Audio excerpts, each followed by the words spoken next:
the government right now has been relying on individual investors to buy these condos, putting their money at risk, where at the same time, they haven't been willing to make the concessions.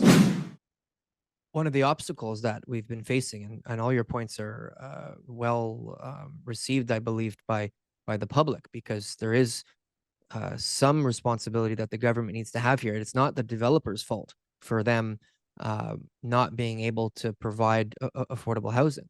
I mean, if we've got 31% of a new construction home going to some form of government tax or levy, that means that you've got a significant amount of the project that is going to be required to be increased in price in order to be able to cover those costs. And so when we're looking at in the past where development charges and taxes were when developers were selling their own units, how much has changed over time? I'd like to see a chart on that, what the percentage has changed over the last 10 years. But more importantly is the government right now has been relying on individual investors to buy these condos, putting their money at risk, putting their credit and their lives,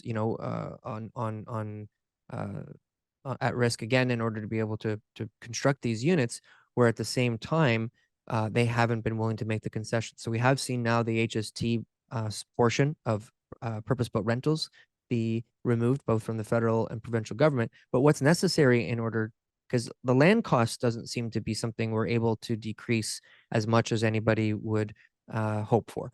The density is something, so what can be built on that land is something that I believe all level of governments are working very hard on right now. And I think we've seen some amazing changes there.